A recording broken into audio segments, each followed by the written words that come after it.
Vous écoutez Le Trèfle, le podcast francophone des Boston Celtics. Anything's possible.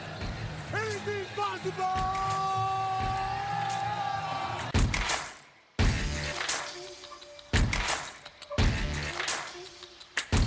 C'est marrant parce qu'en basket, quand Boston est champion, Xavier, on a l'impression que le trophée rentre à la maison.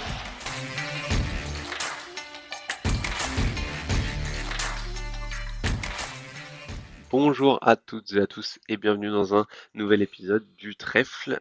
Titouan pour vous accompagner dans un épisode Q&A, donc questions-réponses qu'on avait fait, foire aux questions qu'on avait fait il y a 2 ans. On n'en avait pas fait l'année dernière. Et d'ailleurs, on n'en avait pas fait l'année dernière, on a été champion. Donc voilà.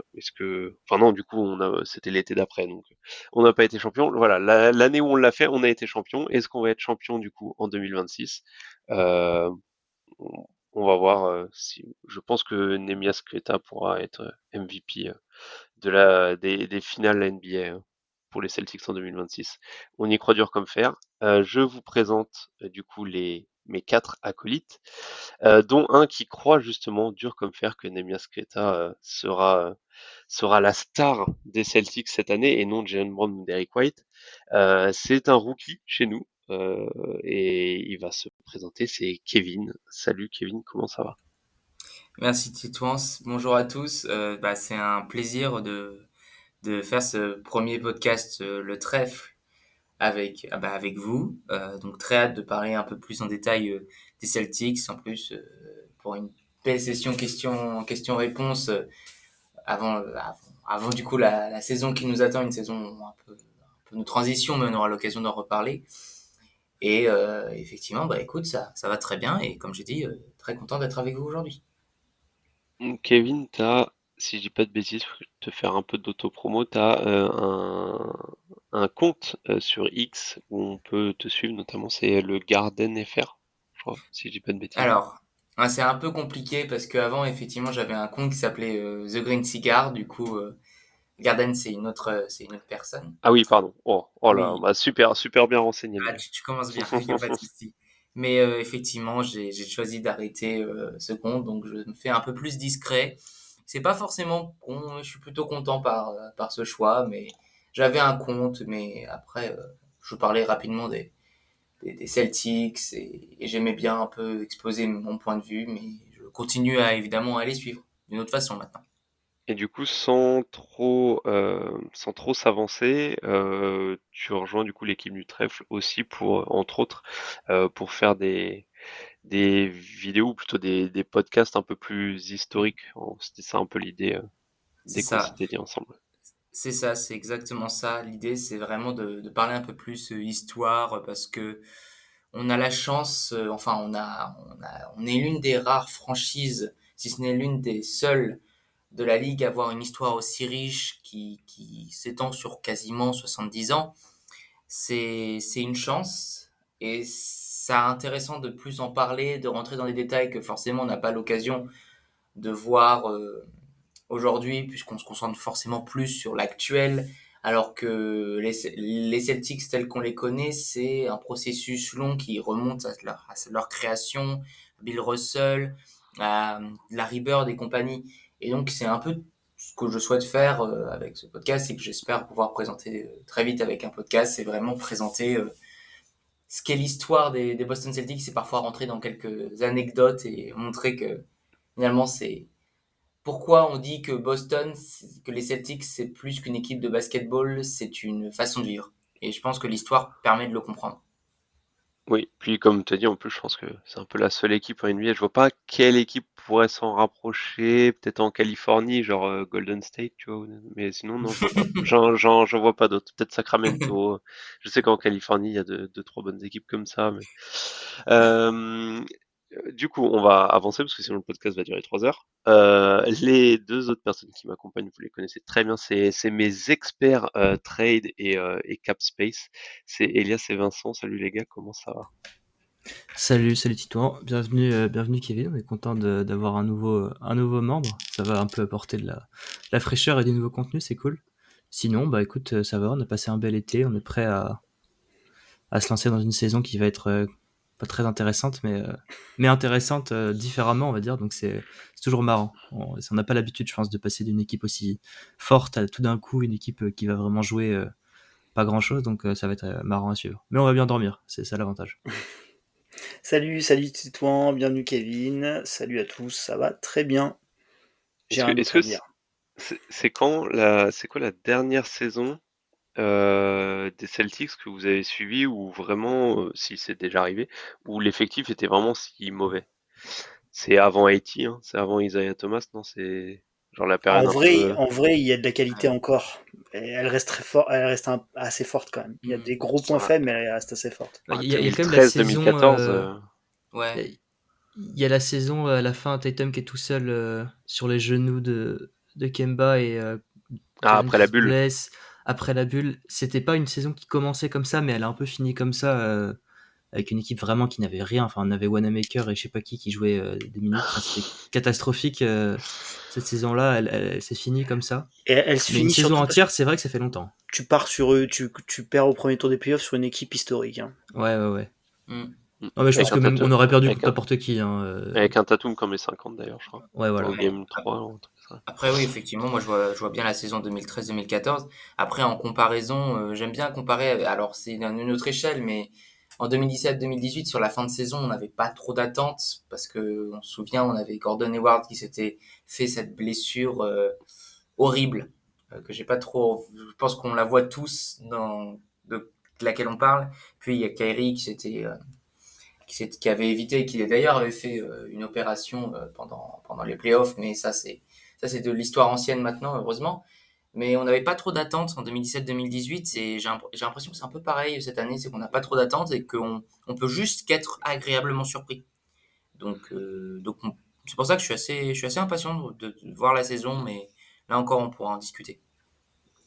Ça marche. Les gars, je vous propose bah, du coup de commencer sur les premières questions. Et du coup, les premières questions, elles nous viennent d'un certain Tom Feller, donc de Tom de Dunk Hebdo, de Feu Dunk Hebdo d'ailleurs, qu'on salue et de Cellule Grise du podcast sur les Memphis Grizzlies, qui nous demande, tiens d'ailleurs, quels sont on parlait de d'autres franchises potentiellement mythiques, quels sont vos deux role-players préférés hors Boston Celtics actuellement en NBA? Qui veut se lancer? Alors ah oui, c'est vrai qu'on en avait parlé en off. Faut aussi définir qu'est-ce que role-player. Donc chacun va donner ses deux role-players, mais ça va être intéressant de voir qui considère quoi comme role-player, on va dire. Vas-y Vincent. Pour moi, un role player, je me suis mis comme barre chiffrée moins de 20% d'usage, parce que je considère qu'au-dessus, tu es border star, voire superstar, et voilà, donc je me suis mis ça comme usage. Et ouais, je sais pas trop, c'est compliqué role player à définir, hein. On en a parlé un peu avant, et déjà, rien que définir un role player, c'est compliqué, et on n'a pas tous comment dire, les mêmes critères, entre guillemets. Donc ouais, j'ai même pas trop, je peux même pas trop en dire beaucoup plus. Pour moi, c'est un mec qui va pas être un chaînon primordial de l'attaque par exemple, ou tu vois, qui est pas parmi les deux premiers joueurs ou trois premiers joueurs dont tu as besoin, ou qui est utile en attaque tout simplement par exemple. Et Et du donc coup, moi personnellement, mes ouais, deux préférences en ce moment, j'ai Josh Hart et Aaron Smith. ok. Enfin, j'en ai plein d'autres, mais notamment Josh Hart. Josh Hart me fascine parce qu'il est imparfait. C'est ce qui en fait un role player à mon avis, mais par contre il a des points forts de rebond offensif, de transition, de choses comme ça qui me fascinent. Et l'énergie d'Aaron Nesmith, qu'il a toujours eu d'ailleurs, même quand il jouait pas beaucoup avec nous, plus un shooting, plus un côté un peu parfois déconnexion du cerveau, mais jamais pas dans le mauvais sens du terme, mais un côté un peu dingue, me plaît énormément. Alors donc du coup, juste que je balance un peu les coulisses. En off, tu nous dis, ouais, j'ai pas aimé le pic de Hugo Gonzalez. On a plein d'ailiers qui savent pas shooter, et tu me dis Josh Hart en role player préféré. Ouais, mais Josh Hart, il m'a fait voir des choses, et loin en playoff. Loin en playoff. Et puis non, mais Ça attends, va. moi je connais pas Hugo Gonzalez pour l'instant. Je suis pas fan du pic. Pour l'instant, je l'ai pas vu jouer, j'ai pas regardé la Summer League, moi. Donc ça, je m'en suis pas caché, donc voilà. Mais s'il devient 90% de Josh Hart, je ferai un podcast dédié si tu le souhaites. Ok, ah bah écoute, ça tombe pas dans l'oreille d'un sourd. Elias ou Kevin, je sais pas qui veut se Ouais, lancer. je vais Vas-y. aller rapidement. J'en avais déjà parlé, je crois, dans les cibles de trade potentielles. Le premier, c'est Dyson Daniels. Je pense qu'il rentre dans les critères de Vincent, moins 20% d'usage. Il est le plus important en défense qu'en attaque, et vraiment, c'est un kiff de voir le mec jouer. Donc voilà.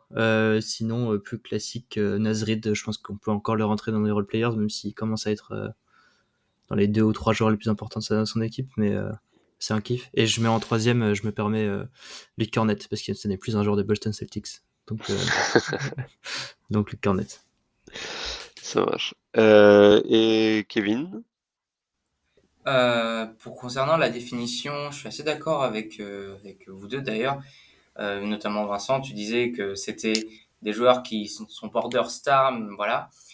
Je rajouterais aussi qu'un role player, c'est un joueur qui est capable de faire changer un match à lui tout seul par l'impact qu'il va donner. Ça peut être l'énergie. On parlait d'Aaron Nesmith, c'est pour moi le meilleur exemple d'un joueur qui est capable d'apporter de l'énergie à une équipe, et ça c'est super bien vu avec Indiana. Et puis donc voilà, c'est un mec qui va apporter ici ou là, et par son activité, sa présence un peu partout, être un excellent role player. Donc je vais également citer Josh Hart en role player que j'apprécie beaucoup. C'est effectivement un joueur très imparfait, mais c'est un mec qui est vraiment présent là quand tu as besoin, qui va toujours tout donner.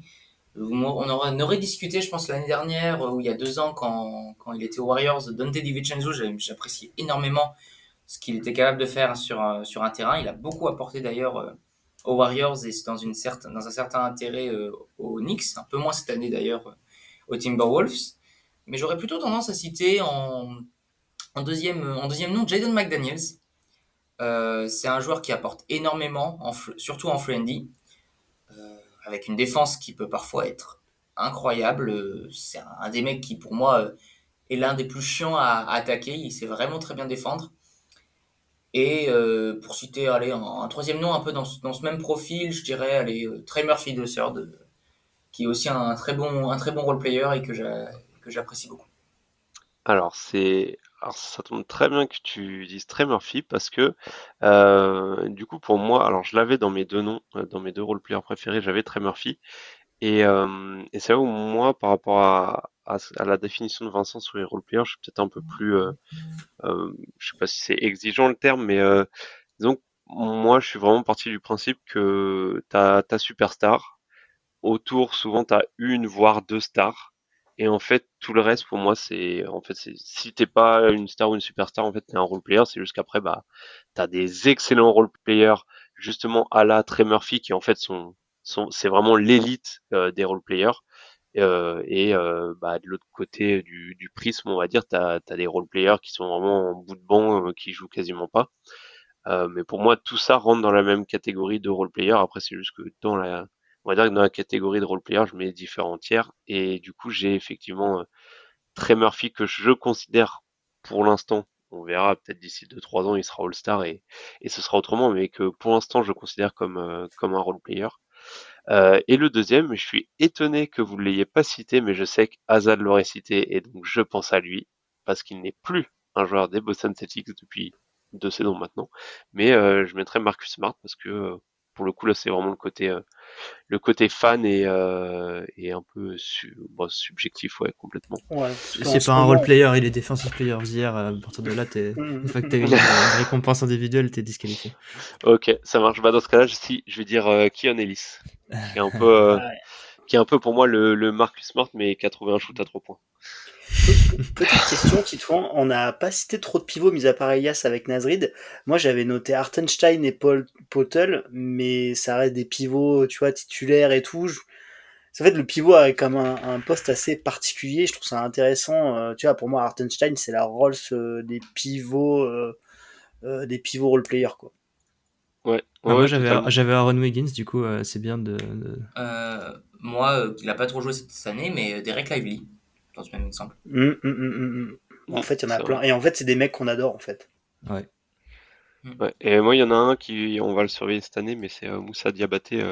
J'aimais beaucoup à la fac, j'y croyais beaucoup, et il a mis un peu de temps à exploser. Là, il a trouvé une petite place. Enfin, exploser, c'est un grand mot, mais il a trouvé une petite place à Charlotte. Donc, à voir ce que ça va donner, mais il peut commencer à gratter fort. Deuxième question de Tom. Alors celle-là, il va y avoir plusieurs questions. Je pense qu'on va passer un petit moment là-dessus parce que ça nous permet de parler de la saison prochaine. Il nous demande parmi les joueurs sous contrat rookie, qui a selon nous le plus de chances de signer un deuxième contrat chez les Boston Celtics. Qui veut se lancer? Alors du coup, donc les joueurs en contrat rookie pour savoir de qui on parle. Il y a donc Hugo Gonzalez, Baylor Scheierman, alors bah techniquement Luka Garza aussi et Josh Minott qui sont aussi sur le contrat rookie et et Jordan Walsh. Et il y a les two-way à Mary Williams et Max Schulga. Les gardes minutes, pour moi, ils sont signés au minimum. Ils sont plus en contrat rookie, hein. Ah oui, oui, c'est signé cet été, oui, tout à fait, tout à fait, ouais. My Je suis un bad. peu impertinent. Non, mais t'as raison de le rappeler, ça En remonte fait, on a logique. deux mecs, trois mecs sous contrat rookie. Oui, c'est ça. On a Gonzalez, Scheierman, Walsh et Amari Williams et Max Schulga. Donc, je sais pas qui veut se lancer sur, selon ces joueurs-là, qui, selon vous, a le plus de chances. Bon, je pense qu'on va tous avoir la même réponse en vrai, mais Bah, je vais commencer. Je pense que je vais totalement pas être original, effectivement. Pour moi, il y en a deux qui se détachent. Le premier, c'est évidemment Jordan Walsh. Je pense que Titouan, toi qui es un Jordan Walsh stan depuis day one, tu seras d'accord. Défensivement, c'est impressionnant. Il avait déjà montré ses qualités à l'université. Et il a eu quand même pas mal de minutes sur la fin par Joe, donc on sent que Joe veut le responsabiliser. Et dans une saison qu'on aura moins à jouer, je pense qu'il aura plus de temps. Baylor Scheierman, j'ai vu quand même de belles choses offensivement de sa part, notamment à 3 points après. On savait ce qu'on a récupéré. Donc je pense que c'est quand même les deux qui seraient le plus à même de continuer. Et puis, bah, si je me mets une autre contrainte et que je pars seulement sur les joueurs rookies de cette année, je dirais, c'est pas simple parce qu'il va falloir les voir, mais à l'heure actuelle, oui, parce qu'on a plutôt besoin de ce profil et un peu, ce serait plutôt du Hugo Gonzalez. Je pense que bien développé, ça peut être un bon défenseur. Bah, c'est ce qu'on disait en off. C'est un Jordan Walsh, mais un peu meilleur, puisqu'il est très bon défensivement comme Walsh, mais il a aussi cette capacité offensive à faire des cuts, notamment, et d'être très bon là-dessus. Donc je pense que, voilà, c'est les trois que je citerai en premier. ça marche. Vincent ou Elias? Quelqu'un aux chances? Euh, Potentiellement, il n'y en a aucun. Ah ouais, ah ouais, ok. Et sinon, je vois uniquement Baylor Scheierman. À mon avis, Ouais. Walsh, c'est sa dernière saison. Vraiment. J'y crois pas trop. Hugo Gonzalez, j'ai pas vu jouer, donc j'ai pas inventé. Enfin, tu vois, et en plus, je suis pas trop fan du pic. Et par contre, chez Herman, je pense qu'il fit vraiment. Tu sais, c'est bête, hein, mais déjà, il est vieux. Donc, il est arrivé bien plus près qu'un Walsh qui était un projet beaucoup plus jeune dans mes souvenirs. Il a dû être drafté à 20 ans ou un peu avant. Chez Herman, il a dû faire 3, entre 3 et 5 ans de fac. Il est arrivé prêt et je pense que déjà l'année prochaine, il sera peut-être pas loin de la quinzaine, 15-17 minutes. Et puis on en a suffisamment discuté, notamment sans petit toit. Tous les mecs qu'on cite sont à peu près, ils n'ont pas les mêmes profils, mais ils sont à peu près sur les mêmes postes qu'ils partagent avec les deux superstars de cette équipe.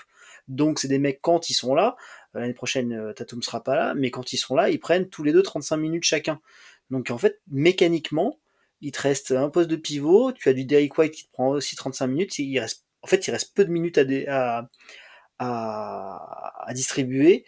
Et je vais citer Hugo, qui aimait bien cette stratégie des Hunger Games. Ben, je pense que tous ces mecs-là, Walsh, Scheierman et Gonzalez, eh ben, on va tous les mettre sur la ligne de départ et on verra qui s'en sort le mieux. Et j'ai assez confiance en Scheierman.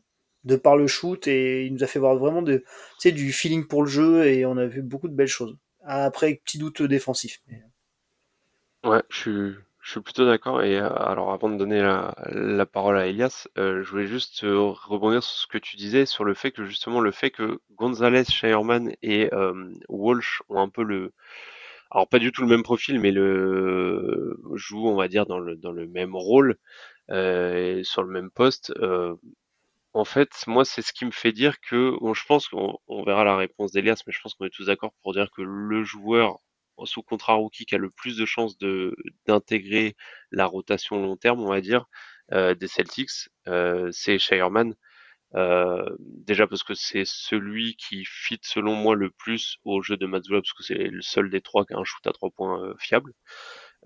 Puis aussi parce que je pense que en fait, il y a trop de valeur à avoir un contrat comme ça. Ça, on en reparlera parce que c'était une autre question, mais à quel point c'est valuable d'avoir un joueur sous contrat rookie qui peut apporter de bonnes minutes. Et comme tu as dit, le fait qu'il soit vieux, qui maîtrise déjà son basket, qui savent ce qu'il sait faire, je pense que c'est lui qui va tirer son épingle du jeu. Ceci étant dit, le fait qu'il y ait ce côté un peu Hunger Games sur ce profil-là, je me dis que justement, moi, je mettrais bien une petite pièce. C'est juste histoire de faire le hipster, hein, et d'être différent de vous. Je mettrais une petite pièce sur un Amari Williams ou un Max Shulga, qui, même s'ils sont two-way, pourraient se retrouver un peu à ce qu'on a fait avec Sam Hauser. Sam Hauser, c'était un two-way player aussi au début. Et en fait, ils pourraient un peu trouver une petite place, justement parce qu'en fait, ils ont beaucoup moins de concurrence par rapport à des Shireman, Gonzalez, tout ça. Shulga, c'est un gros shooter en mouvement, loin du ballon. C'est un profil alors on a avec Sam Hauser, mais que je pense qu'on va avoir tendance à faire partir pour des raisons financières, et qu'on a avec Pritchard, mais que je pense qu'on va beaucoup plus responsabiliser balle en main.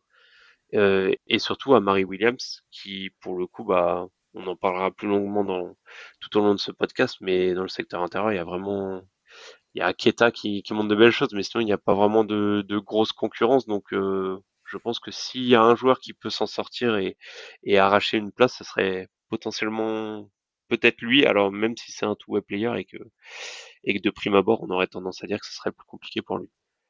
Elias, est-ce que toi, ce serait qui? Shireman Pour- aussi, je suppose. Ouais, pour moi, c'est Shireman, c'est plutôt évident dans le sens où sportivement, c'est celui qui fit le mieux, comme tu l'as dit, enfin, comme vous l'avez dit d'ailleurs, mais aussi juste mathématiquement, ils vont devoir sûrement se séparer des Hauser et ils vont pouvoir signer Shireman sur un contrat à peu près similaire à celui qu'on avait donné à Hauser en termes de pourcentage du cap, juste que ce sera un petit peu moins parce qu'il a montré moins de choses que Hauser à l'époque, mais le profil est valuable, je pense qu'on leur a vraiment un prix assez risible et du coup, Après, il a pour moi, encore 3 ans, hein.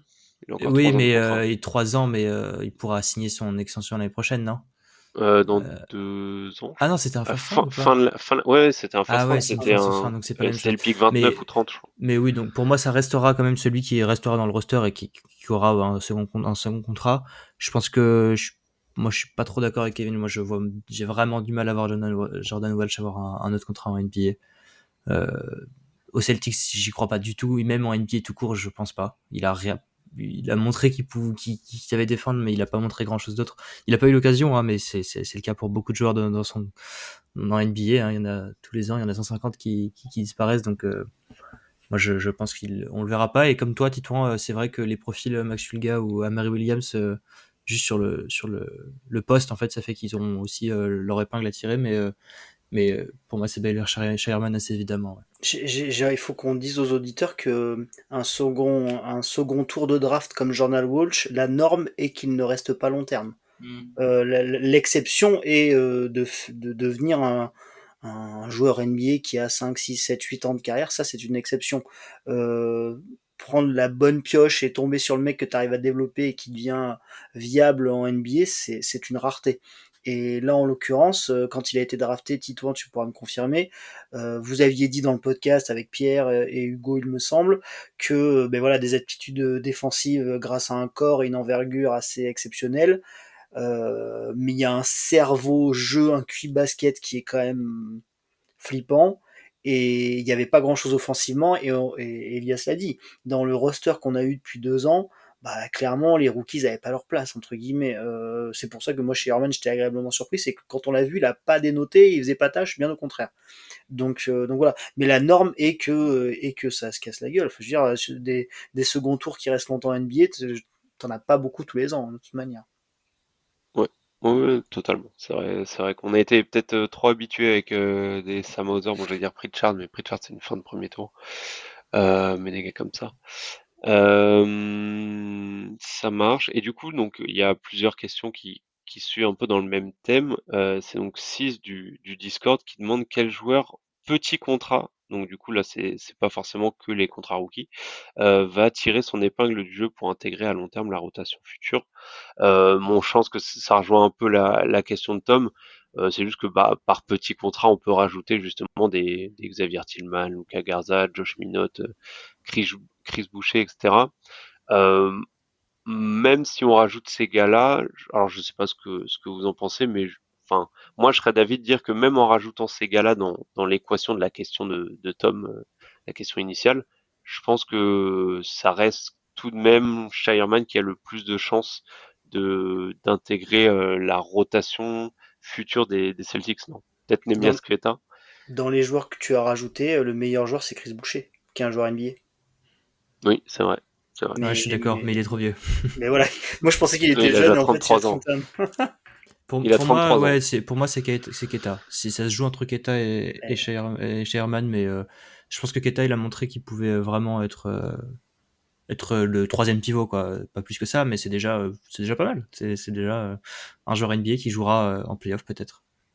Ouais, je suis plutôt d'accord. Moi, je le vois bien, Keita prendre le rôle, alors c'est pas tout à fait les mêmes profils de joueurs, mais prendre un peu le rôle que Cornet avait, pas cette année, où il a joué beaucoup de minutes, mais tu sais, le Cornet d'il y a 1 ou 2 ans, Ouais. où, qui pour le coup était vraiment le troisième pivot, où voilà, il avait pas forcément ou du moins on l'utilisait pas avec forcément le passing qu'il avait montré cette année, etc. Je pense que Keita, je suis pas sûr qu'il ait le passing aussi développé que Cornet, mais oui, effectivement, je pense que on peut le re-signer, on pourrait le re-signer pour pas trop cher l'année prochaine et potentiellement bah voilà s'assurer une rotation correcte en saison régulière à l'intérieur, c'est toujours ça de prix. Quelqu'un veut pense à enfin à une autre réponse ou non, on passe à une autre question. Dans quel intérieur du roster vous avez le plus confiance pour la saison prochaine? Bon bah ça c'était la dernière question de Tom et c'est un peu lié aussi. Je pense qu'on est tous d'accord pour dire que c'est Nemias Queta. Moi, je dirais Chris Boucher quand même. Ouais. Ouais, ouais, ouais. Je Ok. pense que pour jouer des matchs et pour gagner des matchs, il aura plus d'impact sur la saison entière, tu vois. Après, Ok. il a l'âge qu'il a et il jouera probablement moins que Keita parce qu'on essaye moins de faire des choses avec lui, mais je pense que c'est le plus joueur NBA parmi tous nos pivots, quoi. Ok. Tu penses qu'il y a une possibilité que Joe se dise, parce que Chris Boucher, c'est dans la théorie un joueur qui peut shooter à 3 points. Dans la pratique, c'est pas trop le cas. Tu penses qu'il peut nous mettre des too big line-up, mais avec du coup Boucher Keta par exemple ou un truc Ouais, comme je ça. pense que c'est possible. Et je pense que c'est le plan parce que, à mon avis, il a signé au minimum aux Celtics parce qu'ils lui ont dit qu'il sera titulaire. Chris Boucher, parce il avait plein d'offres partout, hein, faut pas rêver. Donc, je pense qu'il sera titulaire et que du coup, on a 4 pivots, faudra bien essayer d'en faire quelque chose. Moi j'ai une question parce qu'en plus ça vient de Tom et on a enlevé de l'équation très rapidement Tillman parce que l'année dernière ça s'est pas bien passé. Le peu qu'on l'a vu ça s'est vraiment mal passé sauf que quand on le fait venir, c'était à l'intersaison, enfin non, dans la saison précédente, tout le monde est assez unanime pour dire que c'est un bon coup de Brad Stevens, que c'est un mec qui a eu des très bonnes minutes, qui a des très bonnes phases à Memphis. En playoff, il a joué, il avait des chiffres de provocation, de perte de balles, de block percentage et tout qui étaient assez intéressants. Et je crois qu'il est sorti que l'année dernière, il a eu des problèmes, décès du père ou de problèmes de santé de la famille. Je suis pas du tout précis et il y a rien de sûr, mais entre le roster qui était blindé, t'avais Horford, Porzingis, Cornet, enfin t'avais plein de mecs. Peut-être que ça a pas fité. Si lui était pas en grande forme et avec une tête pas forcément au basket, de base, c'est un super joueur, Tillman, avec des limitations physiques parce qu'il est pas grand, mais je pense que nous on l'a un peu rayé de notre esprit parce que L'année dernière, ça s'est pas bien passé. On pense que ça a pas fité avec Joe, mais en vrai, c'est un vrai joueur, Tillman. Ouais, plutôt d'accord. Moi, j'étais un de ses grands fans quand il était arrivé, mais c'est vrai que j'étais un peu déçu, pas finalement des minutes qu'il a apportées, mais juste du fait en fait, qu'il a pas joué. Donc, Il a pas joué. ouais. Et on lui Euh, enlèvera pas son 3 points dans le corner en finale NBA, qui fait beaucoup de bien. Moi, je pense que le problème, c'est quand même que ça fit pas du tout avec Mazzola. Du coup, il pourrait totalement être un bon joueur dans une autre équipe, mais Mm. je suis pas convaincu que ça marchera un jour avec Mazzola. le problème, je trouve, de Tillman, enfin, c'est pas son profil peut être intéressant, mais oui, effectivement, pour moi, c'est un peu la comparaison facile, mais c'est une sorte de Al Horford, mais qui a pas le shoot à 3 points. Mais tu vois, t'as quand même cette capacité à bouger un petit peu les appuis et défendre un peu en switch, toute proportion gardée. T'as quand même du passing, t'as quand même des choses intéressantes. C'est juste que bah, t'as pas le shoot d'Al Horford, quoi. Donc, euh, donc ouais, on verra bien du coup qui tirera son épingle du jeu à l'intérieur, mais du coup on partirait plus sur Keta et donc Tillman à surveiller et euh, et Chris Boucher. On passe aux questions, ou je devrais dire à la question du Dreamcast Show. C'est probablement Baptiste qui a écrit ça, parce qu'il y a une question sur Azad qui demande quelle sera la tenue d'Azad pour la draft 2026. Je pense que ce sera une tenue avec écrit. De toute façon, si vous avez écouté le Basket Lab, le bilan des Boston Celtics, Guillaume et donc Vincent, notre cher Vincent qui était l'invité de Guillaume pour faire le bilan des Boston Celtics, ils ont fait un accord, c'est signé, c'est fait. Les Celtics auront le first pick 2026. Donc voilà. Oui. Donc ça c'est une chose de faite. Voilà. Donc la question c'est de savoir si ce sera le fils Boozer ou si ce sera l'enfant prodige de la maison, enfin du pays, du Massachusetts, en la personne de Eiji Dibranza. Sinon, vraie question plus sérieuse, est-ce qu'il y a un monde, donc de la part de Baptiste du Dreamcast Show, ou d'Azad qui posait question à nous-mêmes, est-ce qu'il y a un monde où vous êtes vraiment une équipe loterie? Donc Mais est-ce que quelqu'un, clairement. à part Vincent, qui va nous dire que de toute façon on a le first pick, euh, Non, mais le monde, il est simple. Chaque blessure et match où t'as pas ou Brown ou White ou les deux, tu te retrouves quand même avec un roster limite. oui, Limite. Je suis poli, bah limite. oui. Mais Limité, limité. c'est vrai que je vais. Alors, du coup, je veux bien l'avis parce que je sais que tous les deux, on en a déjà beaucoup parlé, notamment du fait que on trouvait que beaucoup de personnes étaient très hautes sur la capacité des Celtics à gagner des matchs, alors qu'on perd quand même notre franchise player et qu'on est les premiers à le défendre et à dire que ouais, il est sous-coté, finalement, il est peut-être plus fort que ce qu'on dit, etc. S'il est si fort que ça, si tu le perds, normalement, t'enlèves quand même un élément très important. Donc Elias ou Kevin, je sais pas qui veut se lancer. Est-ce que vous pensez que malgré la faiblesse de l'Est, est-ce que vous pensez que les Celtics c'est quand même une équipe qui va finir loterie, ou vous pensez que justement l'Est est trop faible et que White Brown ça suffit à être top pour être hors loterie, c'est quoi? C'est top 8 du coup de la conférence. Bah, en fait, c'est ce que vous dites, c'est que vraiment tout dépend des blessures. Comme on l'a dit, on n'aura pas, probablement pas Jason Tatum pour une grande partie de la saison, si ce n'est toute la saison.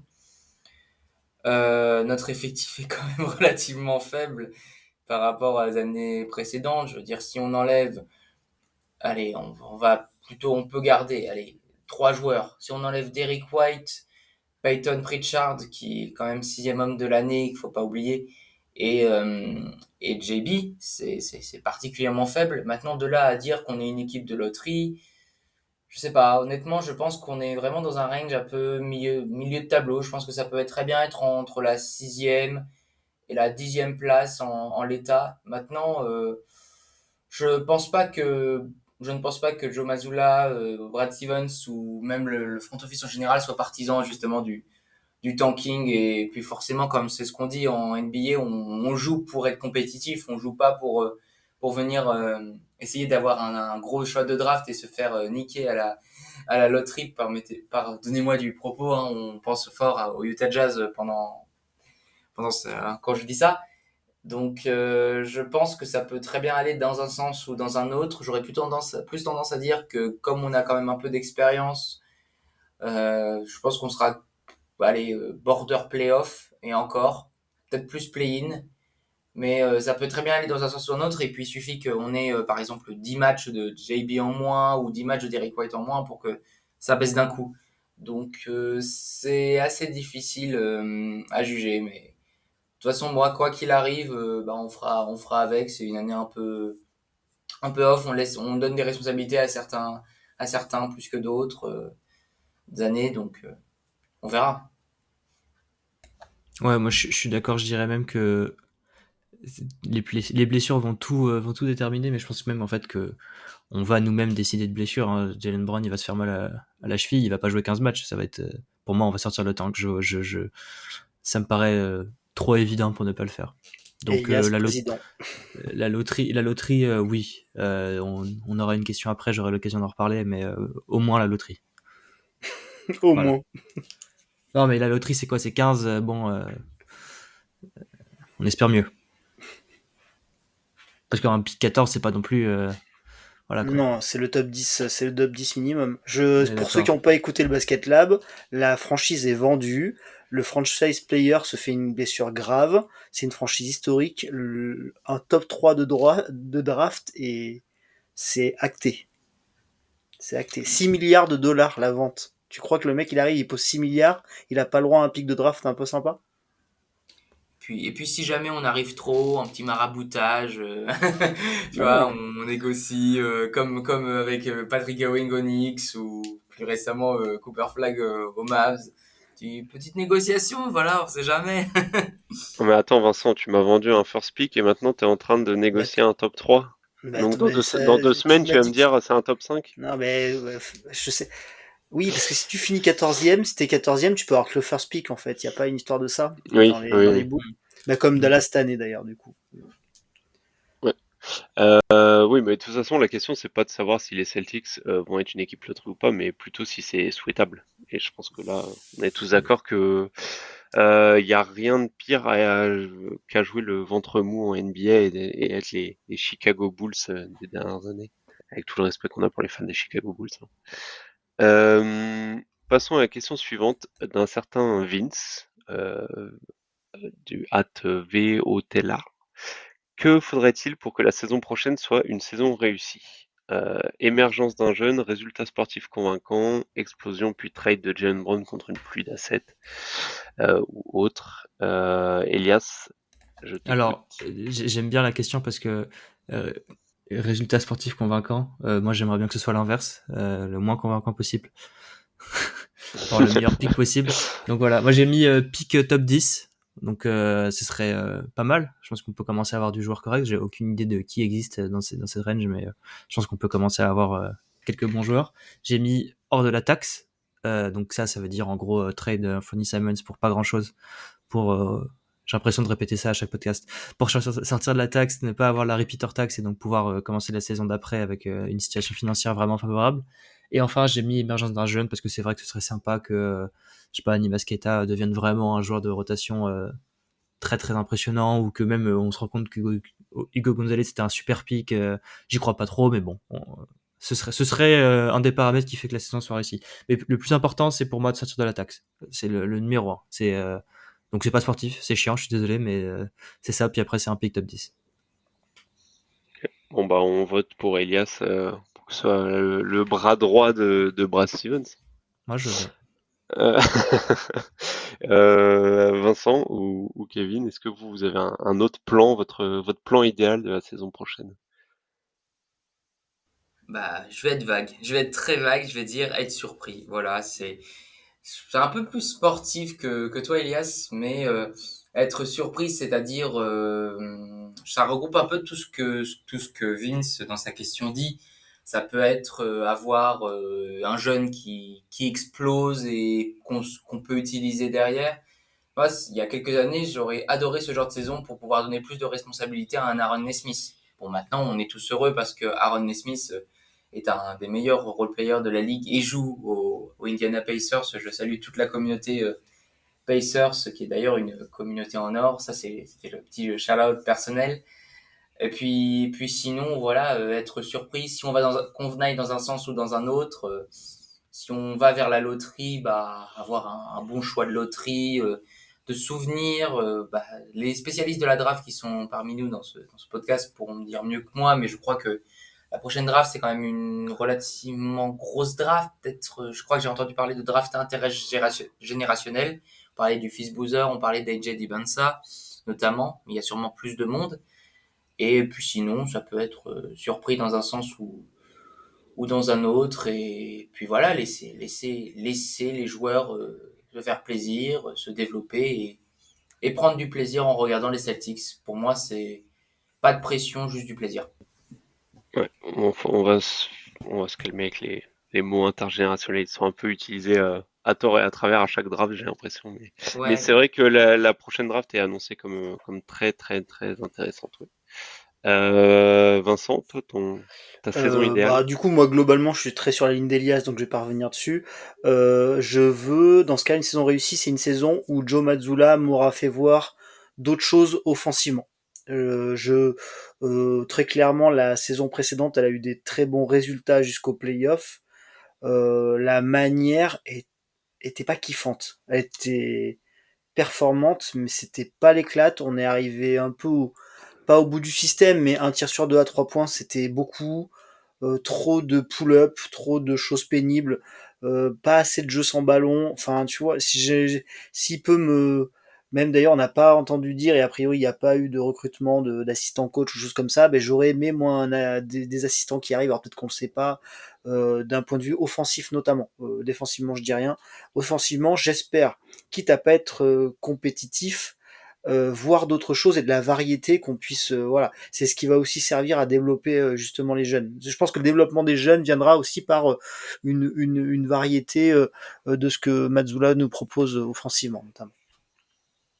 Ça va plutôt d'accord. Alors j'ai bien aimé un peu le scénario d'Elia. Je pense qu'on est d'accord. Moi, je pourrais dire qu'il faudrait qu'on tank à fond, même si je sais que c'est quelque chose que les équipes aiment pas faire, ou du moins pas très tôt, parce que c'est pas forcément bien vu, etc.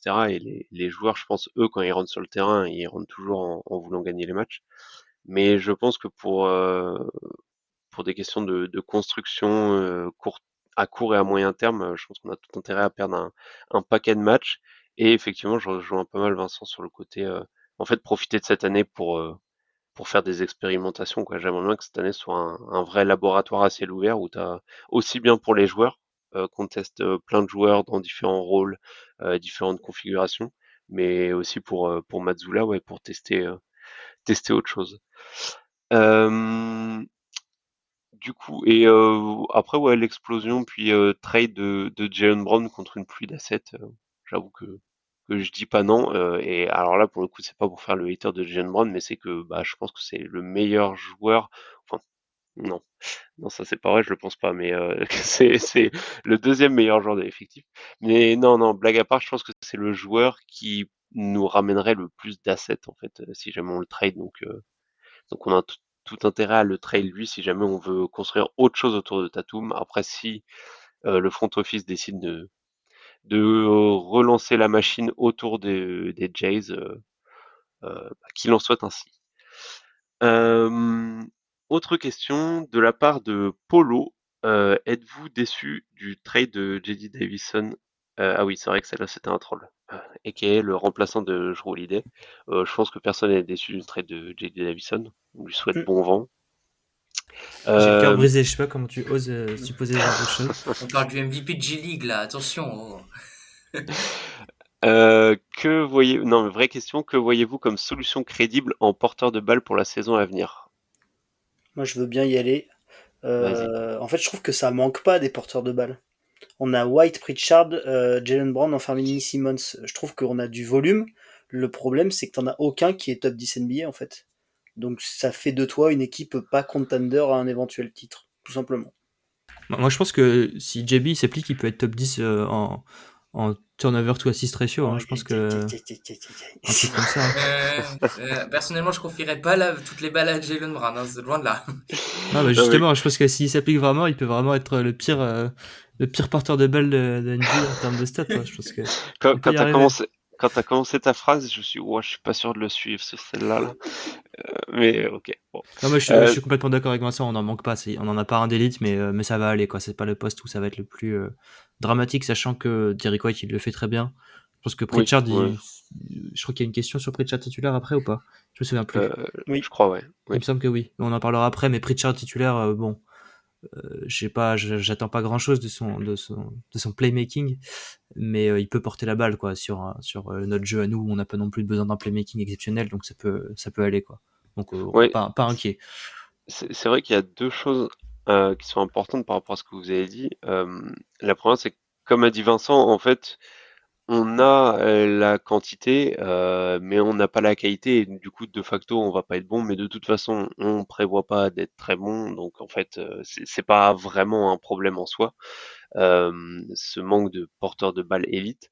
Et Elias, il y a un truc intéressant que tu as dit, c'est qu'en fait, euh, tu vois, Derrick White, il peut le faire, mais en fait, je sais pas à quel point on a forcément, enfin, en fait, le jeu de Mazzula est fait de telle manière à ce que c'est beaucoup de mismatch hunting et finalement beaucoup d'isolation. Et en fait, on n'a pas vraiment besoin de ce porteur de balle qui, enfin, si en théorie, si t'en as besoin, si t'en as un, c'est trop bien, mais le jeu de Mazzola ne n'oblige pas à avoir un porteur de balle vraiment qui peut casser les défenses, notamment grâce à un passing super développé ou un driving game vraiment incroyable, genre des Shai Gilgeous-Alexander, des Luka Doncic, etc. D'ailleurs, on l'a vu, on a été champion, mais même sans parler que du titre, mais on a été très bon pendant plusieurs années, alors que Tatum, qui est un top 10 joueur NBA, n'est pas forcément un porteur de balle dans le sens vraiment créateur, générateur d'attaque, euh, élite de chez élite. Il est, je reprendrai la phrase de Constant de Dunk Hebdo que j'avais bien aimé, où qui disait, bon c'était il y a déjà 1 ou 2 ans, Tatum en fait c'est le premier des humains. Euh, Sous-entendu, en fait au-dessus les Luka Doncic, tout ça, c'est juste des dieux en fait, on s'en fout, et ils sont sur une autre stratosphère. Mais Tatum pour moi il appartient pas à ce niveau-là, et pourtant on arrive quand même à être performant parce que je pense que le jeu de Mazzulla ne nécessite pas forcément un porteur de balle vraiment élite de chez élite. Ouais, Elias?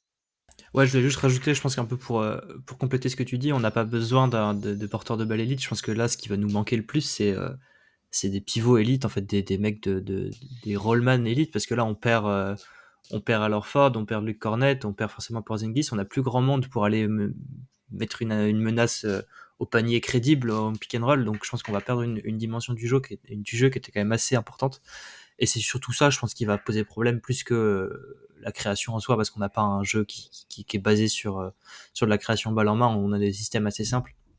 Et donc on va se rendre compte que, en fait, on va plus manquer à Lorford et Luke Cornett que, que Jrue Holiday, parce qu'en fait, en soi, on perd que Jrue Holiday et Jason Tatum, on n'a pas, on, on passe pas de Haliburton à rien, quoi. C'est ça un peu Oui, oui. Euh, Kevin, est-ce que toi tu vois une solution crédible? Est-ce que tu penses qu'on aurait besoin d'un autre porteur de balle? Bah, ça me semble pas. Déjà, je vous rejoins sur le fait que déjà on n'en manque pas. Et puis dans la saison qui va venir, ça me semble pas être l'objectif d'avoir un autre porteur de balle à court terme. Donc je répondrai non, je ne pense pas pour ma part. Ça marche. On va passer aux questions de Abracadabra, pas trop dur à retenir, qui a posé 3 questions. Une première, dans quelle mesure avoir un département de scouting performant, comme Memphis notamment, est-il un avantage concurrentiel? Alors là, je vais me permettre de répondre en premier, parce que bon, c'est un sujet que j'aime particulièrement, mais en plus ça rejoint pas mal ce que Elias et Vincent disent régulièrement sur le côté CBA, c'est qu'en fait, bah, à quel point c'est un avantage concurrentiel d'avoir un bon département de scouting et surtout aussi un bon département enfin, de bons development players, c'est qu'en fait, les joueurs, en fait, pour avoir un roster compétitif, il faut réussir à maximiser les joueurs de ton roster, et pour les maximiser, il faut que leur valeur sur le terrain soit supérieure, le plus possible supérieure à leur valeur de contrat. C'est ce qui a fait que les Warriors, par exemple, la dynastie des Warriors 2015, 2016, 2017, etc., ce qui les rendait si forts et ce qui ont fait qu'ils ont pu construire un tel roster, c'est parce que tu avais un Stephen Curry qui était un top 5 joueur NBA, mais qui était payé, je sais même pas s'il avait un des 30 plus gros contrats de la NBA à l'époque.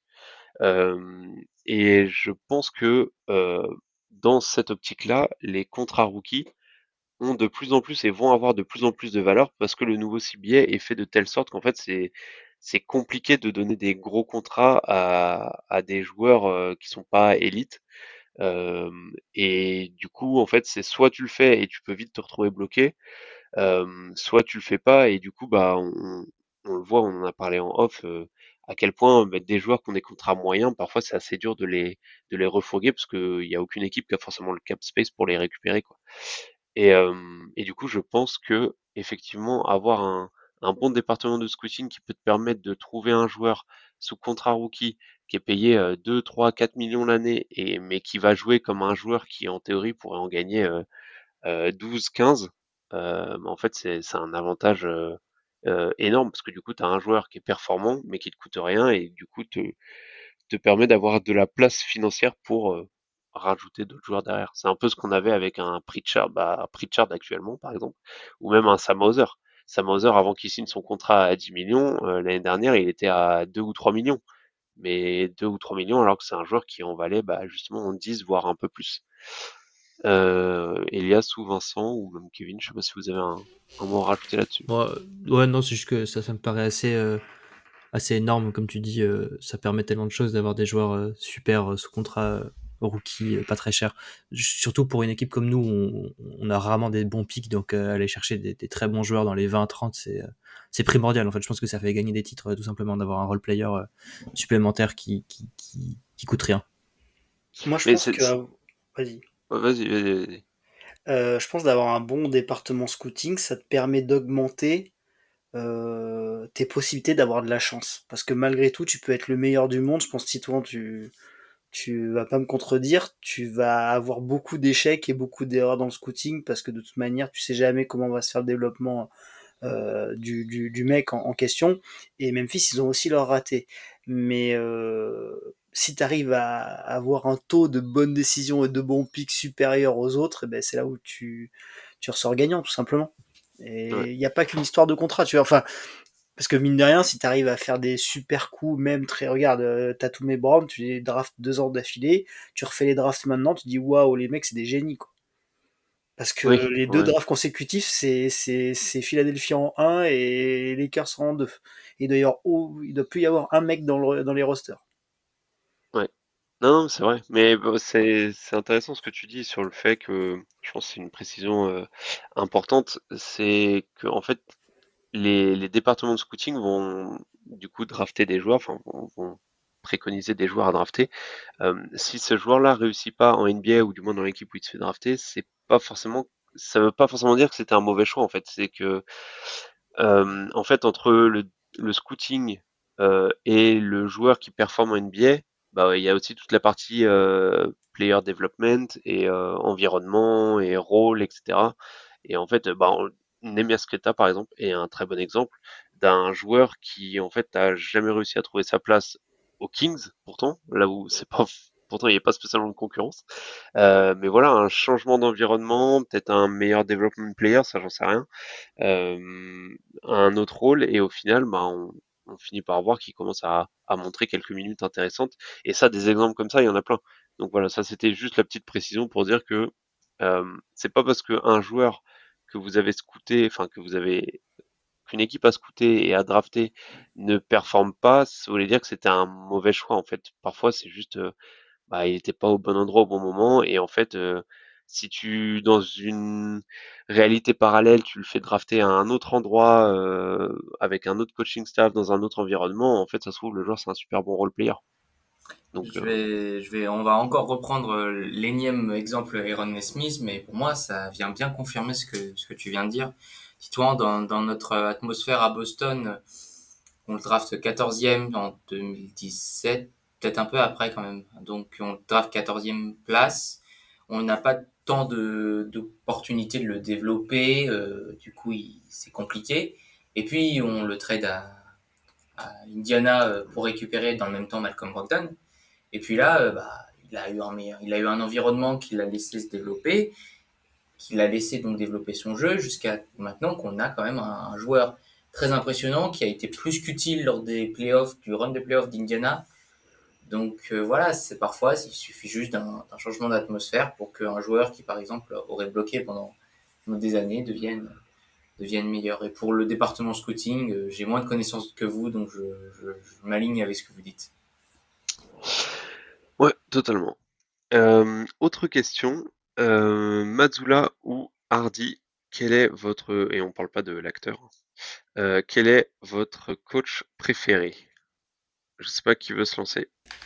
Moi, j'irais Entre Hardy. Will Hardy et Joe Mazzulla, ouais. Ouais, Will Hardy, pour moi, je pense que c'est plus complet en termes de jeu. Et je pense qu'on a vu un peu la perte offensive de Hardy quand il est parti. C'était un peu compliqué au début. Mazzoula seul. Surtout pour ceux qui, bon, je pense qu'il n'y a pas grand monde qui regarde le Jazz ces dernières saisons, mais pour en avoir regardé un petit peu, je vais pas regarder tous les matchs, mais pour en avoir regardé un petit peu, parce qu'ils ont notamment des joueurs que j'aime beaucoup, Isaiah Collier et Keontae George, et même Hendricks. Et, euh, et je trouve que le jeu est vraiment super intéressant. Alors ça gagne pas de match parce que bah, au bout d'un moment, enfin, Will Hardy, c'est pas Houdini, il est pas magicien, mais l'effectif est vraiment pas bon. Mais sinon, ouais, c'est vrai que Hardy a l'air plus complet. Je sais pas si Vincent ou Kevin, vous avez un opinion particulier là-dessus ou pas spécialement. Oh, c'est compliqué, ils font quasiment pas le même métier là quand même, hein. Parce Oui, que malgré c'est tout, vrai qu'ils ont pas le même Mazzoula, roster. ouais, ils font vraiment pas le même métier. Peut-être l'année prochaine, ça va se rapprocher, leurs deux métiers vont se rapprocher, mais malgré tout, la défense d'Utah, c'est une brave catastrophe quand même. Donc, et on n'a pas envie de lui imputer à lui. Alors oui, j'allais dire, il est bien coté dans ce qu'il fait voir à Utah. Mets-le dans un effectif avec des stars et des superstars. Peut-être que c'est pas la même non plus, donc c'est assez compliqué. Moi, crédit à Joe, même si je l'attends au tournant cette saison. Malgré tout, alors, il a eu une Rolls entre les mains, mais les 3 années qu'il fait, en termes de résultats purs et durs, c'est pas mal du tout. C'est pas mal du tout. Avec des désillusions en playoff, mais c'est pas mal. Après, voilà, il y a avoir une rôle dans les mains et concrétiser cette rôle. C'est pas mal de coachs, enfin, pas mal de coachs sont mordus, n'y sont pas arrivés. Donc finalement, ce qu'a fait Joe, c'est qu'il a réussi à conclure. Il a apporté une patte, un jeu particulier qui est certes des fois est relativement souvent trop aseptisé vers une même dimension. Et c'est pour ça qu'on demande et que vous demandiez plutôt d'avoir des évolutions dans son jeu. Maintenant, donc, si je dois choisir, je me pencherai quand même plus du côté d'Elias. Je partirai plus sur Will Hardy, que je trouve aussi plus complet. Maintenant, effectivement, c'est pas les mêmes contextes, c'est pas les mêmes équipes. Il faudrait voir ce que Will Hardy pourrait faire dans une équipe qui justement elle vise d'aller en playoff, voire d'aller chercher un titre. Mais je préfère un peu Will Hardy et puis dans tous les cas, Joe Mazzulla nous a fait gagner un titre et c'est pas on peut dire qu'il a eu la meilleure équipe certes, mais il faut pouvoir appliquer un schéma de jeu, il faut pouvoir développer les choses et on peut pas dire que qu'il a pas mis en place des choses offensivement et il a été une des personnes qui nous a fait gagner le titre en 2024, donc il faut pas l'oublier non plus. C'est vrai. Dernière question de Abracadabra, mais du coup on va faire vite sur celle-là parce qu'on en a déjà pas mal parlé. Quelles attentes pour Baylor Shireman pour la saison à venir? Donc bon, si on résume un peu ce qu'on a dit, bah, on attend qu'il joue sa douzaine, quinzaine de minutes, qu'il rende des shoots, qu'il montre du connecting et potentiellement des progrès en défense. On va passer à la question de Grégoire, donc Grégoire de Valéoup notamment, qu'on salue. Alors question un peu plus personnelle, on va dire, qui nous demande comment est né le podcast. Donc là, du coup, je vais me lancer. C'est tout simplement, il y avait, alors si je dis pas de bêtises, on était 7 et on avait créé une conversation de groupe tout simplement sur Twitter à l'époque, d'ailleurs, je crois que c'était encore Twitter à l'époque, où on parlait comme 7 fans des Celtics, voilà, on parlait des Celtics, exactement ce qu'on fait là, mais sans le podcast, à l'écrit, et je sais plus comment c'est venu exactement, mais à un moment on s'est dit, mais est-ce qu'on ferait pas un podcast, comme ça on en parle, on s'enregistre, on en parle, et on dit la même chose que ce qu'on dit à l'écrit dans la conversation de groupe, mais à l'oral dans un podcast.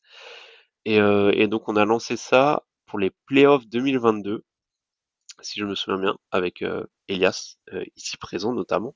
Il y avait Hugo, il y avait Robin qui sont partis, il y avait Pierre aussi, il y avait Cédric du compte Greenlins, et donc bah, Johan qui est toujours là. Et donc Vincent et Azad n'étaient pas là encore. Vous nous avez rejoint à l'été 2023, si je dis pas de bêtises. Oui, ben, pour gagner un titre. Ah bah oui, bah oui, c'est la signature de l'été qui nous fait gagner un titre, On est c'est vrai. d'accord.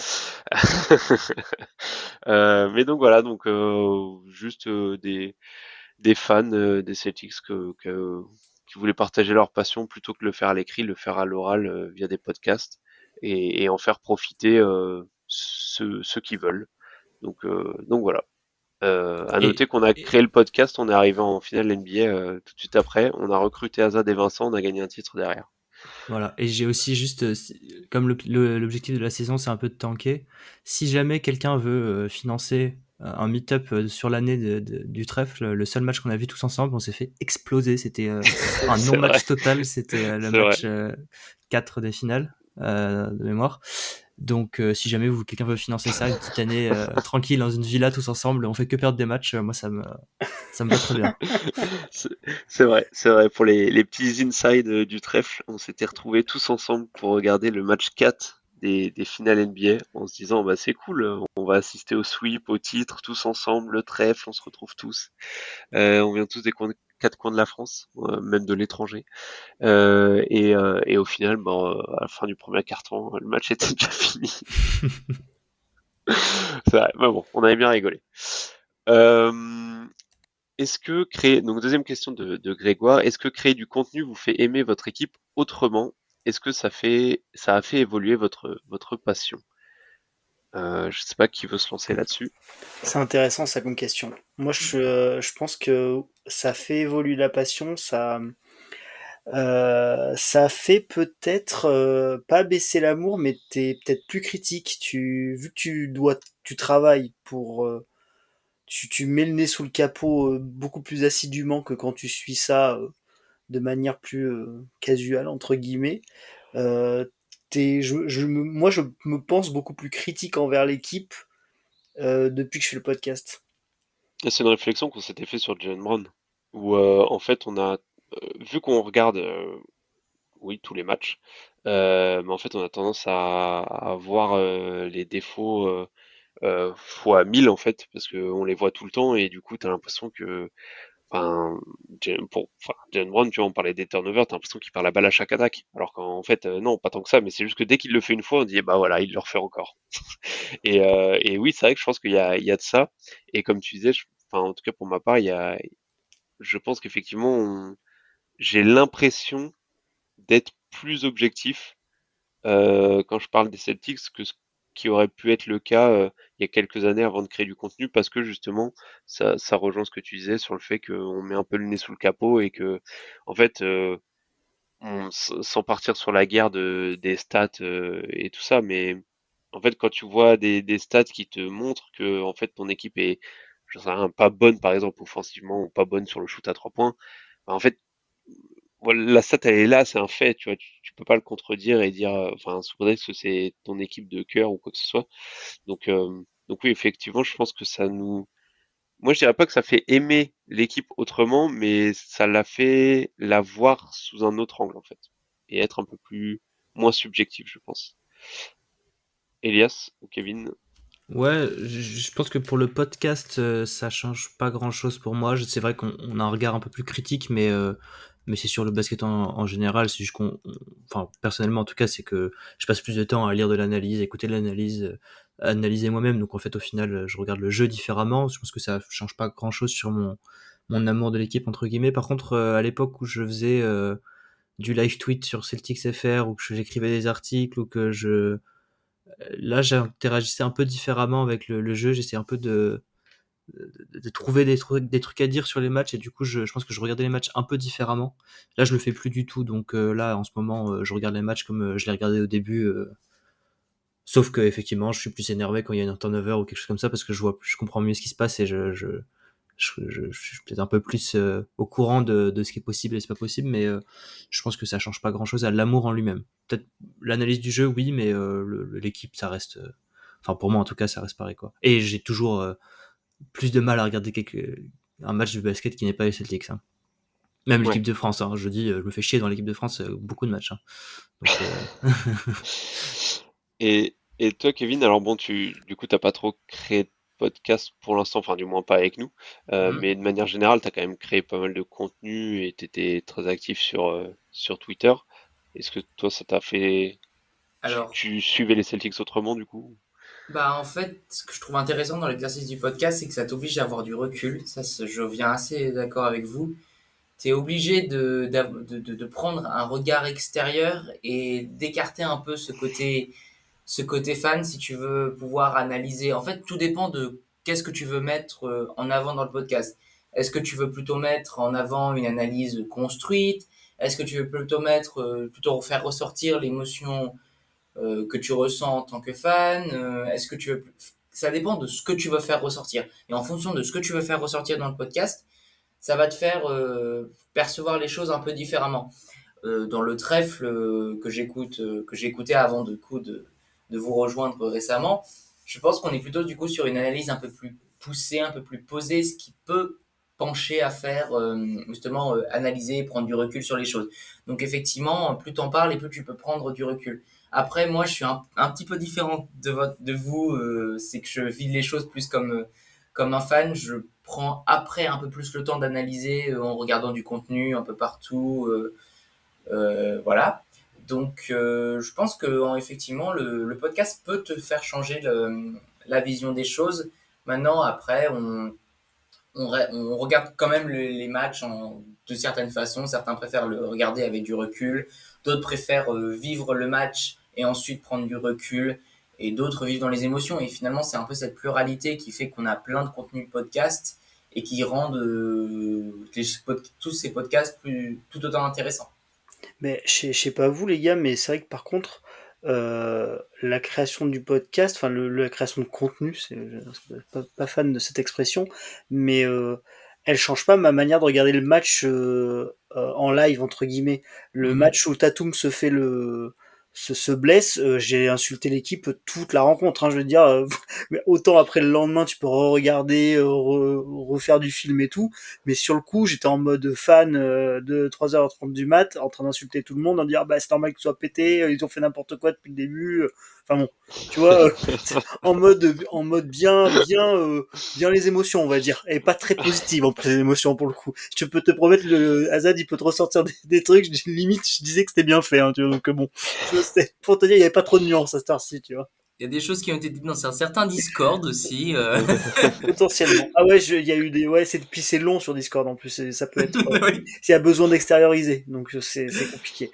Mais en fait, c'est le temps que tu passes à travailler derrière qui te fait changer, parce qu'en fait, ce temps-là, si tu crées pas ce contenu, souvent tu vas peut-être pas le passer pour ton plaisir ou machin, que si tu dois faire une review d'une série, bah, tu vas te poser, essayer de travailler pour avoir des trucs intéressants aussi possible à dire, et c'est là où ça fait, je pense, évoluer du coup ton regard, quoi. Ouais, je suis plutôt d'accord, ouais. Dernière question de Grégoire. Notre top 5, alors top 5 de chacun d'entre vous, de vos role-players des Celtics préférés all-time. Je sais pas qui veut commencer. Toujours cette question du role-player, hein. Mais je sais pas qui veut se lancer. moi je peux commencer. Je vais commencer par Derek White. Je pense il est dans la liste. Il le mérite. Ah, donc on est d'accord, c'est un role-player. Oui, oui, c'est un roleplayer. Je suis pas d'accord. Si... Je me battrai pour dire que c'est un roleplayer. Pour moi, c'est vraiment la définition même du roleplayer. Voilà. Ensuite, petit controversé, mais Terry Rozier, moi j'ai commencé à vraiment beaucoup regarder le match à cette époque-là. Et malgré malgré quelques problèmes, c'était quand même un kiff de le voir jouer. Et je pense que, je sais pas, il m'a un peu forgé mon amour pour l'équipe à cette époque-là. Donc Thierry Rozier. Et puis après, on va aller un peu plus dans le passé. Donc des trucs du YouTube, des best-of, des highlights. D'abord Danny Ainge quand même. J'adorais le voir se battre et courir partout. Je sais pas, j'ai toujours eu un petit faible pour les highlights de Danny Ainge, surtout lui qui se bat, mais aussi lui qui joue. Et j'aime bien le fait qu'il soit revenu au club 20 ans après pour prendre le rôle de GM et tout. Je pense que c'est stylé. Et ensuite, deux réponses classiques. Hein. Je pense que Casey Jones est le meilleur 6e homme de l'histoire de la ligue.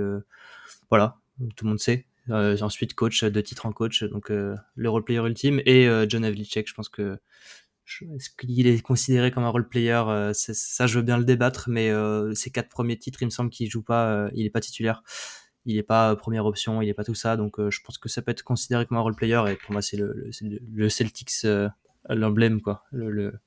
Pas dans les 3 plus grands de tous les temps, mais un mec, une légende, quoi. Du coup, si vous jamais regardé des vidéos sur lui, allez vous faire un petit tour sur YouTube, c'est vraiment kiffant. Je pense que Kevin pourra nous en parler dans le futur, mais c'est un kiff. Havlicek stole the ball. Voilà. Exact. Bah, vas-y, Kevin, enchaîne avec ton top 5. Alors, je vais peut-être un petit peu changer par rapport, mais il y a des éléments sur lesquels je me retrouve. En numéro 1, ça va être je vais essayer de le faire dans le désordre parce qu'en fait, j'ai pas vraiment d'ordre. Ça va un peu venir comme ça. Je pense à Eddie House, personnellement. Le titre de 2008, ça a été gagné en partie aussi par l'apport qu'avait Eddie House en sortie de banc. Il n'est pas souvent cité dans les meilleurs role-players de l'histoire des Celtics. Mais pour moi, il a quand même eu un tel impact en sortie de banc pour suppléer notamment le Big Four de l'époque qu'il serait intéressant de le citer. Danny Ainge, je suis très d'accord. C'est un mec qui savait battre au charbon, qui avait un très bon shoot, un cérébral, un peu comme. C'est pour ça aussi que derrière il est devenu un peu trader Danny. Il y a un petit peu ce côté cérébral qui ressortait déjà. Dans la même génération, je vais citer un pivot, Bill Walton. Bill Walton Celtics, c'était plus le grand Bill Walton qui a été MVP. Avec Portland, mais c'était un joueur vraiment important, un vrai leader de groupe. Donc en fait, pour moi, un role player, c'est pas forcément aussi que quelqu'un qui apporte sur le terrain, mais c'est aussi quelqu'un qui peut apporter à l'extérieur du terrain. Et Bill Walton, je pense que sans lui, sans son apport sur et en dehors du terrain, ça aurait été compliqué de gagner certains titres. Puis après, effectivement, Derrick White s'entend totalement dans la discussion. Et c'est vrai que John Havlicek en soi, c'est un très bon exemple, mais c'est pas facile parce que t'aurais quand même tendance à le mettre en star sur les bords. Je sais pas si on peut pas parler de Jojo White. Jojo White en soi, c'était pas le mec le plus flamboyant de la dynastie celtique des années 60, mais je crois que c'est ce Jojo White si je me trompe pas. Mais quand même assez important pour l'équipe. Donc voilà, c'est les 5 joueurs que je mettrais. Bon, clairement, je mettrai jamais Derrick White, c'est le bras droit du franchise player, donc c'est pas un role player. Mais c'est parce que je suis très. Du coup, tu peux mettre Jalen Brown, du coup. Je peux mettre Jalen Brown, mais je trouve qu'en tant que role player, il est pas ouf. Non, moi je suis bien trop haut sur Derrick White vu que je considère qu'il est border top 25 NBA, donc voilà, mais ça c'est un vaste débat. Et alors moi ça va marquer un peu le temps où j'ai commencé à suivre la NBA, les Celtics plus précisément. J'adorais Jonas Jerebko, j'adorais ce passage-là, j'ai adoré le passage d'Aaron Baines, Daniel Theis exceptionnel. Rob Williams est pour moi un des plus gros regrets de la NBA de ces 7 dernières années. C'était un mec pour qui je peux me lever la nuit. J'adorais tout ce qu'on a vu de lui. J'adorais aussi Grant Williams. En fait, la paire des Williams, j'étais fan. Et Cornet rentre bien dans ce. En fait, j'ai beaucoup de pivots, en fait, c'est marrant. On t'a demandé un top 5 role player, pas un top 5 des pivots de 2015-2022. Ouais, mais tu vois, en fait, mais pourquoi on a ça, en fait? Pourquoi on a beaucoup eu de role player pivots? C'est qu'en fait, on a eu aucun pivot star, mis à part Horford, mais qui était toujours ce côté hyper connecteur, qui prend pas trop le jeu à son compte et tout. Et au final, pourquoi? Moi, j'adore Daniel Theis. Le mec, il vient de seconde division allemande, on le voit arriver, il se retrouve à jouer en finale de conférence dans la bulle contre Adebayo. Et c'était pas tout le temps magnifique, mais il a pas été ridicule, il fait une vraie carrière et tout. Et ouais, non, ouais, Rob Williams, c'est, pour moi, ce mec-là était ouais, un des mecs les plus électrisants que j'ai pu voir. Donc voilà. Moi, Et je l'ai pas mis dans la liste parce que j'ai toujours été trop frustré de pas assez le voir et du coup je le kiffais vraiment à fond, mais j'avais toujours une frustration qui m'empêchait de vraiment être à 100% sur lui, c'est que bah, en fait il jouait pas assez, donc ouais, pas assez. c'était Ouais. On en a eu Et- beaucoup des très bons là ces dernières années parce que tu vois on peut tous dire Pritchard Hauser quoi. Pritchard Hauser c'est des super role players hyper spécialistes. Tu vois là où pour le coup on va même pas discuter. Oui c'est des role players spécialistes du shoot. Voilà donc on a été plutôt Ah, gâtés ces derniers temps quoi. après, la question, c'est les 5 role-players Celtics préférés all-time. Bon, forcément, c'est subjectif, mais tu vois, je me dis à quel point les Hauser, moi, que j'adorais avant même sa draft, des gars comme ça, tu vois, je sais pas si dans 15-20 ans, bon, ils ont gagné un titre, donc on se souviendra d'eux, mais tu vois, est-ce que dans 20 ans, on en parlera? Est-ce qu'ils nous auront vraiment marqué à ce point-là, tu vois? Je suis pas bah, Je, sûr. il y a des gens qui se souviennent de Eddie House, tu vois, donc je pense que Hauser on se souviendra de lui, oui, hein. oui, Je suis C'est pas vrai. sûr que Non tout le mais je monde dis se rappelle de Jerebko. c'est bien, hein. Jerebko, je oui, suis pas oui, sûr ça. Je suis effectivement. pas sûr. Il y a peut-être un gars qu'on n'a pas cité dans ce cas-là en role player et qui pourtant est symbolique de Bah la alors, génération Haïti, ce serait Avery Bradley, peut-être. Bah alors justement, j'allais dire moi je vais donner mon 5 et du coup je Ok. l'ai dedans, c'est pour ça.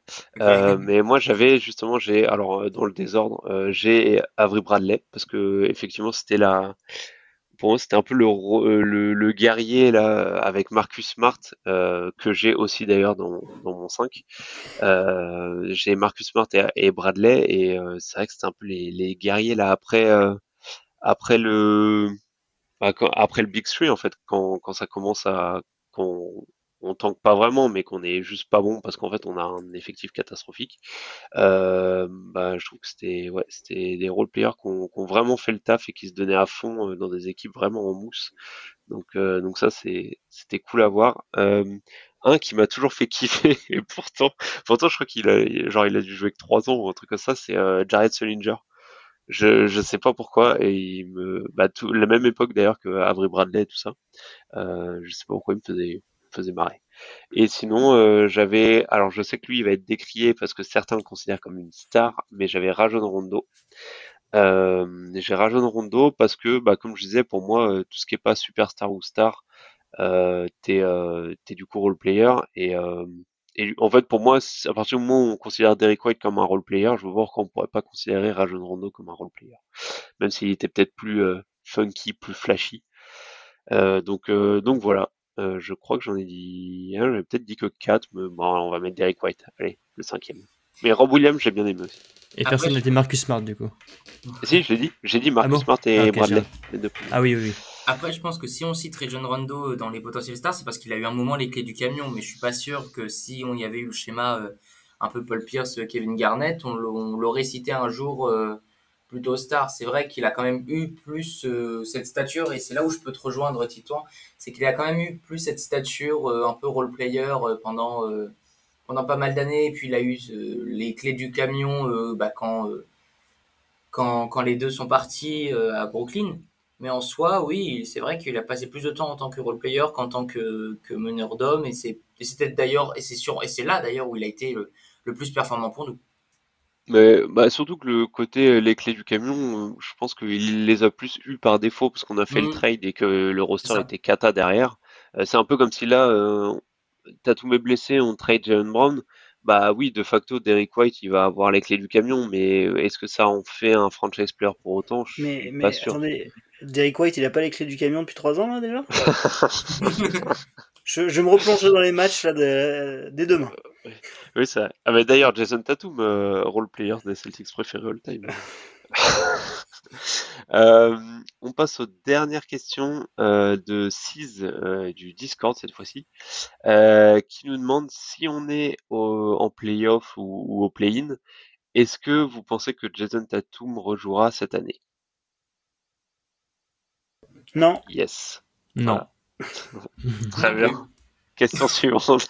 Question suivante. Et surtout, on pense que non, et surtout, on n'a pas envie parce qu'on veut pas, on veut qu'il revienne le mieux possible, long terme, tout ça, j'imagine. Oui, puis on veut pas gagner des matchs Oui, aussi. puis on va pas Ouais, gagner des matchs, Du c'est coup. ça, il va même pas gagner, on va rien gagner, donc pourquoi le faire jouer? Pire que moi. ouais, voilà. Il est certes entre guillemets en avance sur sa convalescence, mais aucun intérêt de le presser. On prend son temps. Deuxième question, est-ce que White finira sa saison à Boston? Oui. Oui. Ok. Ouais, je pense que s'il devait avoir été tradé, ça aurait été Il aurait déjà à été fait. l'intersaison. Si ça va être dur d'avoir un énorme package à la deadline pour parce que c'est ce qu'on veut. S'il Hmm. doit partir, c'est contre quelque chose d'énorme, de ce que j'ai compris du discours de Stevens. Et est-ce que ça sera facile d'avoir quelque chose d'énorme à la deadline? Pas convaincu. Et du coup, alors je rajoute, ça, vous voyez où je vais en venir, je rajoute une deuxième question. Est-ce que Brown finira sa saison à Boston? Oui, Même Oui, réponse. Ouais. évidemment. La même. tu as tout Euh, en temps à croire qu'en fait Stevens il croit encore en son trio White, Brown, Tatum. Donc Tatum, ouais. il va Hmm. attendre, à mon avis, il va attendre. Ils l'ont dit, hein, ils l'ont dit, sauf une offre qu'on peut pas refuser, on reste avec ce corps. Et je peux peut-être même rajouter Pritchard à cause du contrat, tout ça, tout ça. Oui. Euh, Selon moi, c'est minimum 2 ans. Du coup, cette année et l'année prochaine. Et si ça fonctionne pas, après, ça fait des années qu'on a les rumeurs, Jalen Brown va être tradé. Mais là, je pense que si ça fonctionne pas en 2026-2027, je pense qu'il y aura pas mal de chances pour que Jalen Brown soit tradé. Mais je pense que Brad Stevens veut tenter une dernière année avec ce corps. Moi, je pense que si Jalen Brown, par je ne sais quel miracle, il fait une saison, bon, si c'est quand même possible statistiquement qu'il fasse une saison de ouf parce que Tatum est pas là, et que du coup sa cote allait au plus haut, moi je pense que l'été prochain, bah, faut en profiter pour amasser un max d'assets en fait, et récupérer tout ce que tu peux récupérer. Mais je suis d'accord que tout pousse à croire que Brad Stevens a envie de relancer un cycle avec le trio Tatum, White, Brown. Et pourtant, avec Elias, on avait parlé, quand on aura la prochaine très bonne équipe potentiellement contender de Boston, White sera pas tout jeune. Oui, oui. Ouais, mais on en a déjà parlé ensemble, mais c'est vrai que, alors, c'est vrai, il aura 33 ans, je crois, de mémoire. Mais, alors, je connais pas spécifiquement le régime alimentaire de Derrick White, mais ça a l'air quand même d'être un gars j'ai l'impression qu'il a l'air d'avoir une bonne hygiène de vie, qui a l'air d'être un gars qui a la tête bien faite, et surtout, c'est un joueur dont le profil, je trouve, ne repose pas exclusivement sur des qualités athlétiques de Mm. fou qui pourraient penser qu'à 33 ans, il va décliner. Je pense que le White Prime, c'était la saison dernière, enfin c'était les 2 dernières saisons. Euh, Peut-être que ça va baisser un petit peu, mais je pense que ça restera un excellent role player. Et tu vois, c'est pas comme un Russell Westbrook par exemple qui misait tout sur son explosivité verticale. Et du coup, bah à l'âge avançant, forcément tu perds en explosivité et du coup après derrière t'as plus grand chose. Je pense que pour le coup, lui, White qui vieillit, ça sera moins embêtant, je pense. Euh, Troisième question, quand est-ce que Anthony Simons sera-t-il tradé? S'il l'est. Donc, est-ce que vous pensez que c'est à la deadline ou même avant?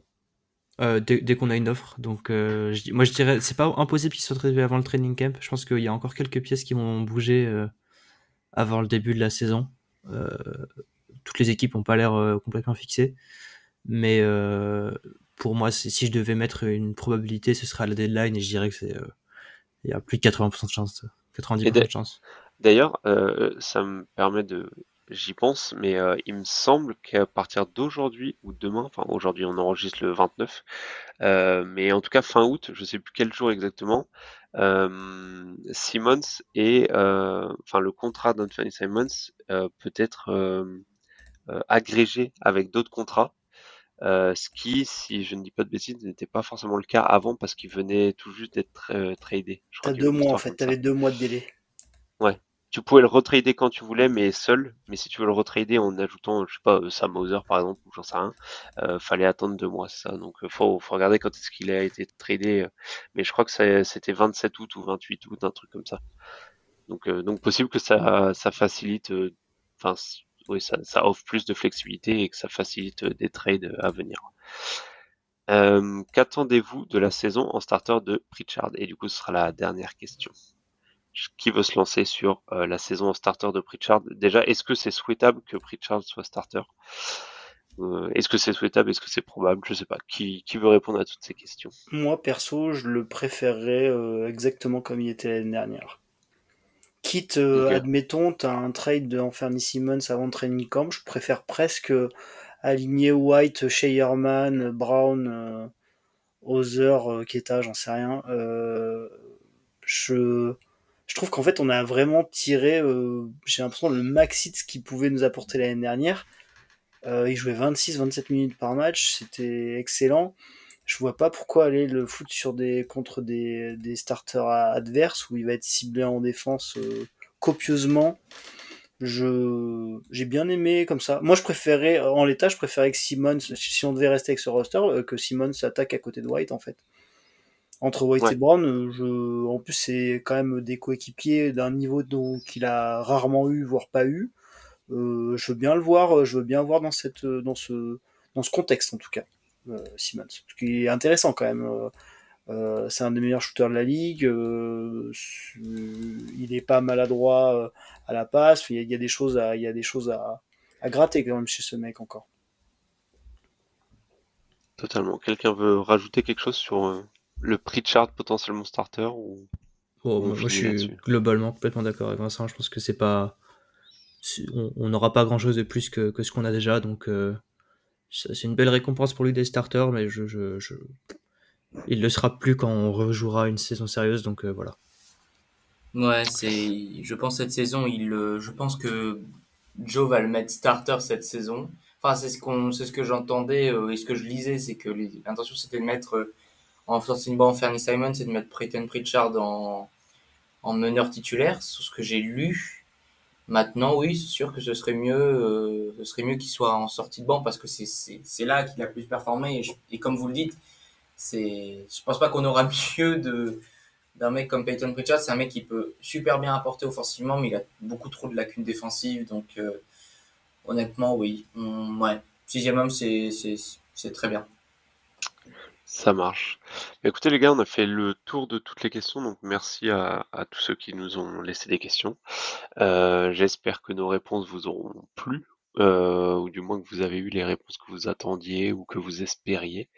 Euh, est-ce que vous voulez rajouter un petit mot sur, Bah, sur la saison à venir des Celtics, sur moi, l'intersaison, les sur... gens doivent être heureux qu'on souhaite tous pas gagner de match quand même. C'est une bien belle nouvelle. Parce qu'on a quand même passé 1h20 à dire qu'on voulait pas gagner de match quand même, quoi. C'est clair. Alors, on va continuer à faire des podcasts l'année prochaine. Suivez-nous quand même, même Sur si les défaites. sur voilà. Non, mais par contre, c'est vrai que là où je n'étais pas trop d'accord entre guillemets avec toi, Vincent, c'est sur le fait, bon après c'est assez personnel, mais on va perdre des matchs, on espère en perdre le plus possible. Mais je pense qu'il y a quand même pas mal de choses qui vont être intéressantes à voir, que ce soit la bataille un peu pour le poste de pivot titulaire, que ce soit bah, certains jeunes, voir quel joueur va être capable euh, de montrer qu'il peut être un role player pour le prochain cycle des Celtics. Voir Jalen Brown en tant qu'initiateur primaire sur 82 matchs, voir ce que ça donne. J'ai ma petite idée, mais voilà. Quel hater, quoi.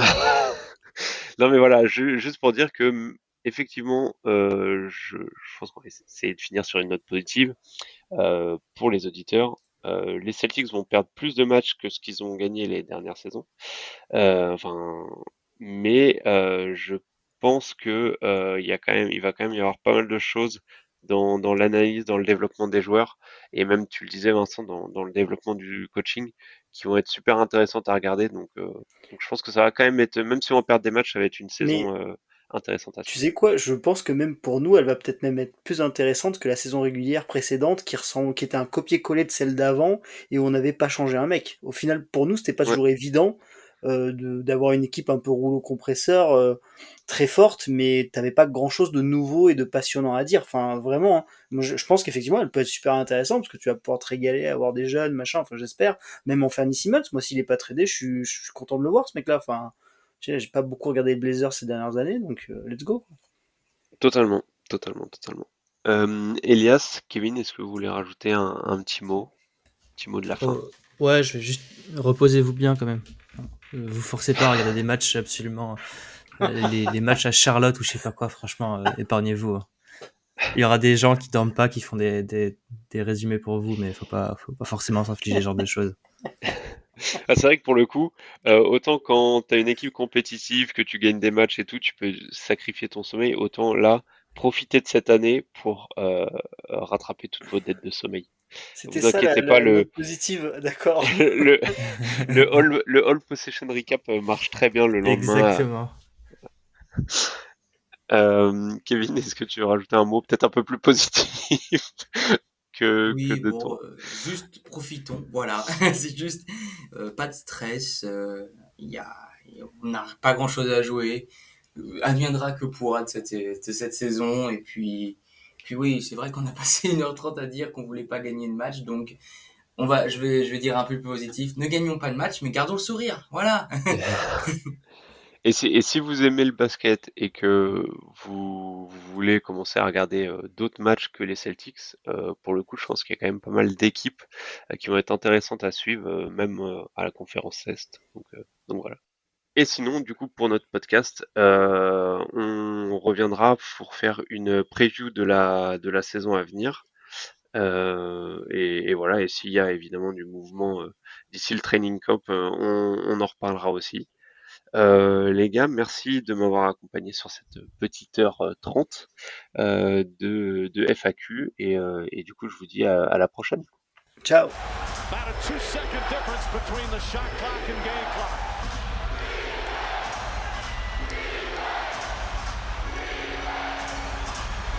Thomas on the drive, pull-up jumper, it's good!